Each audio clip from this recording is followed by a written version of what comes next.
なの？そんなんじゃないよ。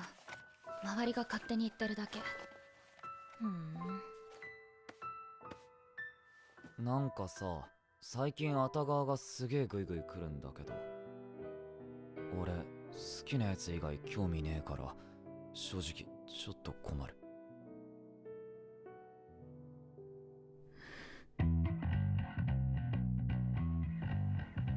ねえミキ、 Ramparts of Ice. It might as well just be called Ramparts of Miscommunication. That's exactly what we're witnessing here, is this drama-filled...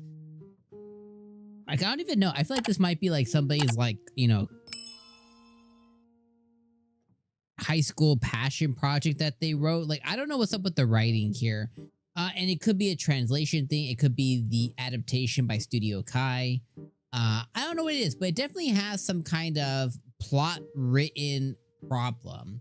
And it's all just drama for sake of being drama. Now, the main thing is the main plot that we're driving is Yota likes Miki. Miki's trying to get Yota to say who he likes. He's saying in nonchalant ways that he likes Miki. Miki's not picking up that he likes her, and she's fixated on Amamiya, so he doesn't want to get between that. The other part is Koyuki, or I should say Amamiya, likes Koyuki. He's starting to like her even more, but based on what he's seen on actions, he thinks that she likes Yota. So he's not trying to get in between that, but he's trying to bury down those feelings that are just impossible to bury down and continue, not miscommunication, but a continuous misread of situations keep occurring because they see each other. Because right now, Koyuki and Yota are just really good friends and they get along really well, like friends should. So that's all fine. So that's kind of the main thing that I want to take away from this episode. And, you know, the main thing is Amamiya and Koyuki got closer to each other this episode. Yota and Miki got closer to each other this episode. That's the brevity of what's good. Now, everything else is what's bad to me.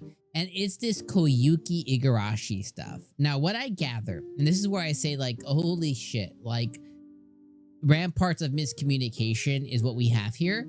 I think Koyuki's past with Igarashi, at this point, I can confidently say that I'm 99% sure is just miscommunication. From what I gather, this Igarashi kid, in fact, liked Koyuki. What he did, and this is just what the show's giving me. If I'm wrong about it, I'm wrong. I'm just throwing stuff to the wind based off what I've seen so far in all of the different flashbacks and everything that I've gotten so far. And this episode, to me, confirmed what I think. But again, don't quote me. I'm not 100% sure, but this is what I gathered. This Igarashi kid liked Koyuki. What he did was, do you call it bullying? I don't know. He bothered her a lot. And let's just call it bullying, but bothering. Let's say bothering. He bothered her a lot. And because of their close proximity, rumors started to go around about them dating. Through this, Minato, Miki, kind of pushes Koyuki a little bit as she creates her own trauma, thinking that Koyuki did something based off her advice. She didn't. Koyuki then kind of didn't go after Igarashi, but she also didn't say that the rumors weren't true. She kind of messed up in the head too. She wanted to see what would happen if people just thought that they were dating. So she allowed it to happen. But her and Igarashi seemingly never went on a date. It looks like they never really even had contact like that. And it seems like she also didn't even make it known that she even liked him. So where I gather right now is that he bothered her in a way and continued to do so. So they continue to have close proximity. And rumors continue to flow that they were dating, and, you know, kids, they probably said that they did stuff and all kinds of other stuff, but she just never said that wasn't true. And Igarashi faced certain backlash from that eventually down the line because nobody ever said it wasn't true. So I think a lot of Koyuki's trauma was because she faced backlash for dating not the most, but maybe, I don't know if he was the most, but dating a popular guy that she shouldn't get, but she never even got. So she had a lot of self-inflicted trauma because she never said, hey, that's not true. We're not dating. I don't know where you guys are getting that from. So she got hatred from a lot of the girls and bullying from a lot of the girls, but it's because she never communicated and corrected their misconception about these people dating. And then flash forward now to this episode, the reason he knows who she is, but's kind of acting like, yo, who is this bitch? You know what I mean? Is because in his eyes, he liked the girl and she like low key rejected him by not actually rejecting him, just kind of not giving him the time of day. So he's like, F that girl, you know? So in him, they never dated. And then when he gets asked about it by Amamiya, he was probably like, who are you talking about? Like, I don't think there was a girl with that name, even though there was. So he's, you know, kind of playing coy, being facetious about it. So he knows who that is, but he's like, I'm gonna pretend like she doesn't exist because she broke my heart. I like this girl and she never gave me no playtime. So I think you have two different scenarios happening here and you can decide for yourself if you think that's good. Me, I think it's garbage. Garbage writing. You have one guy who's pretending not to know a girl because she didn't give him no playtime. And on the other half, Koyuki's really jacked up in the head.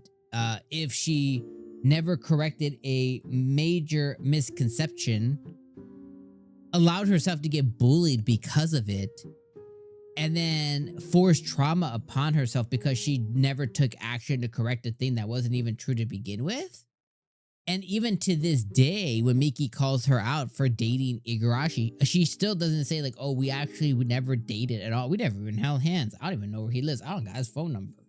Like, that even happened. Now, again, I could be wrong about all this. Maybe they did date and maybe the show just wants to play coy with it, but I don't think so. I think she's really I think she just got some problems. And Igarashi seems to have his own set of problems as well, too, by playing facetious and stuff. But you can kind of make sense of that because, you know, bro probably had his little heart broken, but he went about it the wrong way. He was low-key bothering / bullying this girl all the time. You know, getting all up in her face. He didn't quite know how to pursue her in that manner, which based on their age, he kind of should have a little bit. You're 14, you know what I mean? But I get it. You're in that awkward stage of life. So, you know, kind of one of those things that, hey, if you're getting bullied on the yard in recess, it's because the boy likes you. The boys just kind of suck at saying that. So I think that's what happened here. And I just think it's garbage. It's just not fun. Not fun writing. And it is drama, but is it good drama? That's the question. For me, not even a little bit. I think it's doo-doo. But again, I don't want to take that away from you. You know, if you think it's really good, everyone has their different tastes, different strokes for different folks. I don't like Days of Our Lives on TV, but it's one of the most popular, you know, long-running drama shows on Western television, right? I watch K-dramas, but there's certain ones that I'm like, I just don't fuck with this. You know what I mean? I just don't like it like that. But it's super popular. It's got millions of viewers. So again, if you like it and it's for you, then it's for you. But the writing for me is just like, yo, let's move on past this, right? And I just, from what I understand from the author, is this came before You and I Are Polar Opposites. And it's good that the writer learned from this story. This definitely feels like the beginning as opposed to the aftermath. You and I Are Polar Opposites, goated writing, just fantastic. You can definitely tell that they were definitely in their feelings writing about this, but they were also unsure of a lot of things that they were writing. And it could very well get better too. You know what I mean? It seems like this was a few years old, so when was the web manga written? Let's see here. This is adapted from the manga. So the manga came out in 2020. It was finished in 2020. It was finished in 2022. So it's a few years old. You know what I mean? And the author, Kocha Agasawa, it looks like she's written a couple of things here. 2020. Yeah, so she wrote this 2020 and then wrote You and I Are Polar Opposites 2021. So yeah, it kind of makes sense to me. All right, that's all I got for you guys. I think this episode was I think it was a 7 out of 10. I'll give it a 7 out of 10. I don't think it was bad per se. It wasn't for me, but it wasn't bad. So yeah, 7 out of 10. All right. See you guys next week. Peace out.